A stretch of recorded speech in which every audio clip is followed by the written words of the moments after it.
દેવ કઈ ટાઈપના પાસ્તા બનાવી રહી છે? ઇન્ડિયન દેશી સ્ટાઇલ બરાબર જે છે. આપણે બનાવીએ છીએ જેટલું ભાવે છે. ઓકે, બનાવો. આપણે થોડું વેજીટેબલ સેટ કરી શકીએ ત્યાં સુધીનું તેલ, એટલું તેલ લીધું છે મેં. તો તેલ થોડું ગરમ થાય ને એટલે આપણે વેજીટેબલ નાખવાના છે. પણ હું સૌથી પહેલાં ગાજર નાખીશ. આપણે જે વેજીટેબલ લેવું હોય ને વેજીટેબલ લઈ શકીએ. બધું સાંતળી લેવાનું છે.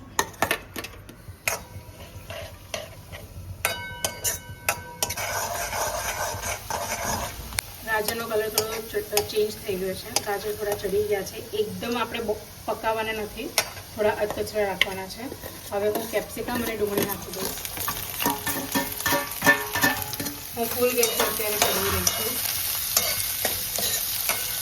આને ખાલી 1 મિનિટ જ થોડા સંકળાય ત્યાં સુધી જ રહેવા દેવાના છે. એકદમ ચડવા નથી દેવાના. ઠીક છે. આની અંદર થોડું ક્રન્ચી ટેસ્ટ આવે ને તો થોડું અધકચરું હોય તો મસ્ત મજા આવે. હવે આની અંદર હું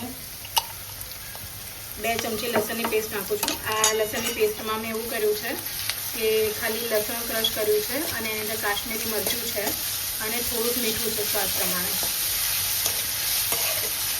તમને લસણની ચટણી ના નાખવી હોય તો તમે લસણ ક્રશ કરીને કે લસણ છીણીને પણ નાખી શકો છો. પડી ગયું છે. હવે આની અંદર સ્વાદ પ્રમાણે થોડું મીઠું નાખીશ. એકદમ ચપટી જેવી હળદર. પછી એક મેગીનો પાસ્તા મસાલો કે મેગી મસાલો, મસાલા મેજિક જે નાખવું હોય એ નાખી શકો. મારી પાસે જે હોય એવું નાખી દઉં છું. આ મસાલા મેજિક છે. એકદમ ઓછો નાખવાનો છે એટલે મેં 1 જ પેકેટ નાખ્યું છે. હવે આની ઉપર પાસ્તા નાખી દઉં.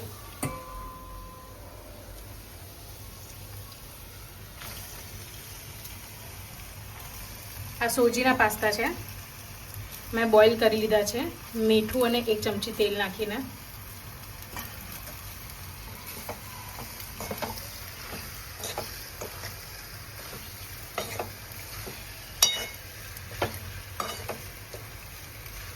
પ્લસ માઇનસ કરતી હોઉં છું. કોઈક વાર આદુ મરચાં લસણની પેસ્ટ નાખું, કોઈક વાર ખાલી હળદર મીઠું અને વેજીટેબલ નાખું, કોઈક વાર ખાલી મેગી મસાલો નાખું અને વેજીટેબલ નાખું. બસ આવું બધું કરતી હોઉં છું. આજે લસણની ચટણી નાખી છે. એની પહેલાં પણ મતલબ લસણ તો હું ઘણીવાર નાખું જ છું કેમ કે લસણથી ટેસ્ટ એકદમ અલગ આવે અને મસ્ત આવે, આપણને ભાવે. તમને ના નાખવું હોય તો સ્કીપ પણ કરી શકો છો. તો બસ આપણા પાસ્તા ખાવા માટે રેડી છે. અને કોથમીરથી ગાર્નિશિંગ કરું. મને તો પાસ્તામાં મેગીમાં કોથમીર બહુ ગમે. અલગ જ ટેસ્ટ આવે, મસ્ત લાગે એટલે હું તો નાખતી હોઉં છું.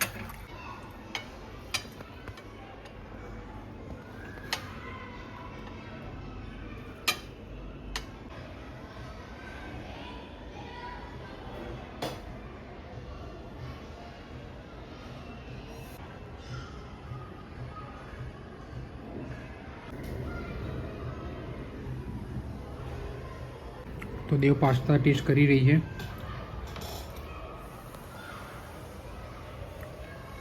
મસ્ત છે ને?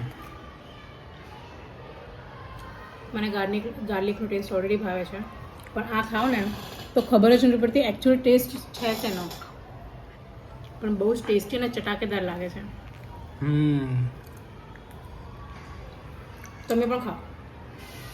લાવ ખાઈએ આપણે.